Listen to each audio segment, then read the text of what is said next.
नमस्कार, स्वागत है आप सबका हमारे चैनल पर। दर्शकों, भारत देश में जब से मोदी सरकार का राज है, आए रोज कोई न कोई कांड सामने आ रहा है और इस लपेट में देश के सेना के मुख्य अधिकारियों का शामिल होना बड़ा ही शर्मनाक है। मोदी सरकार का गोदी मीडिया लगातार इस बात की चर्चा करता है कि पाकिस्तान और उसके तैयार किए हुए घुसपैठिए भारत में कोई न कोई आतंकी कार्रवाई कर रहे हैं, परंतु इस सब हाहाकार के पर्दे में कुछ ऐसा कड़वा सच भी है जिसके सामने आने से मोदी सरकार और उसके गोदी मीडिया के पेट में मरोड़ उठने लगते हैं। अपने दर्शकों को बताते चलें कि अरफा खानम शिनवारी, जो कि भारतीय पत्रकार हैं और भारत के वो अकेली पत्रकार हैं जिन्होंने अफगानिस्तान में होने वाले चुनाव को कवर किया था, इनको कई अवार्ड भी मिल चुके हैं। हाल ही में इन्हें बुरी तरह ट्रोलिंग और गालियों के साथ तनकीद का निशाना बनाया जा रहा है और ऐसा केवल एक सच के कारण किया जा रहा है जो कश्मीर को लेकर उन्होंने अपनी ट्वीट में बोला। अपने साथ होने वाली इस ज्यादती का जिक्र खुद उन्होंने अपनी ट्वीट में भी किया,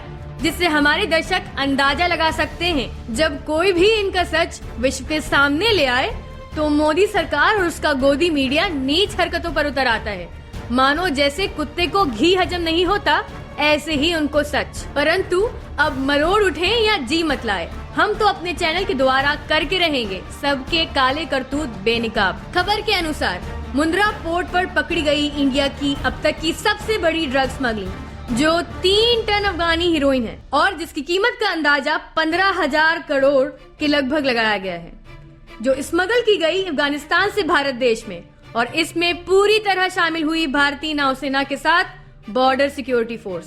कंधार से भारी मात्रा में ये हीरोइन पहले ईरान के पोर्ट बंदर अब्बास पर लाई गई और वहां से 2 कंटेनर्स में लोड करके भारत मुंद्रा पोर्ट पर लाई गई और ऐसा माना जा रहा है कि ये सब कांड भारतीय नौसेना और बॉर्डर सिक्योरिटी फोर्स के मुख्य अधिकारियों के आशीर्वाद के बिना हो ही नहीं सकता। दर्शकों, अंदाजा लगाइए, अब सेना और फोर्स का काम तो भारत देश की सीमा की रक्षा करना है और इसी काम के लिए एक तगड़ा बजट इनको दिया जाता है, लेकिन बड़े ही शर्म की बात है ये अपना मुख्य कार्य भूलकर ऐसे घिनौने काम में लगे हैं। अपने दर्शकों को ये भी बताते चलें, ऐसा पहली बार नहीं हुआ जब घर के भेदी ने लंका गिराई हो।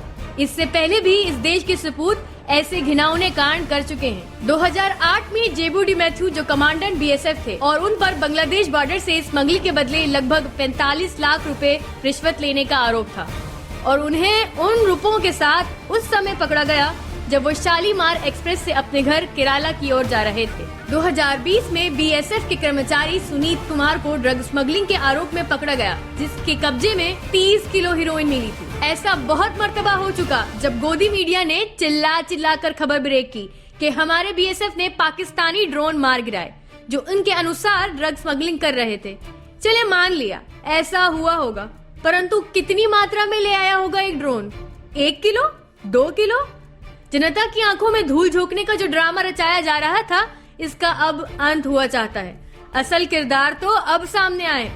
आखिर कब तक भारत देशवासियों के खून पसीने से पलने वाली सेना और कानून के रखवाले चोरी तो खुद करें और राग इस बात का लाते रहेंगे कि ऐसा सब बॉर्डर पार से हो रहा। जब खुद के हाथ रंगे हों तो दूसरों को दोषी कहना कहाँ का इंसाफ है। ये तो उल्टा चोर कोतवाल वाला मामला बन गया है। हमेशा ड्रग स्मगलिंग में पाकिस्तान को आरोपी बताना ही काम रह गया अब मोदी के गोदी मीडिया का। परंतु अब की जो जगहंसाई हो रही और जो कलंक मला सेना, बीएसएफ और मोदी सरकार ने, इसका दाग कैसे धुलेगा, इस बारे में कोई चर्चा नहीं। सब के सब चुप हैं, जैसे सांप सूंघ गया हो। जुड़े रहिए हमारे साथ, हम लाते हैं अंदर की गुप्त जानकारी।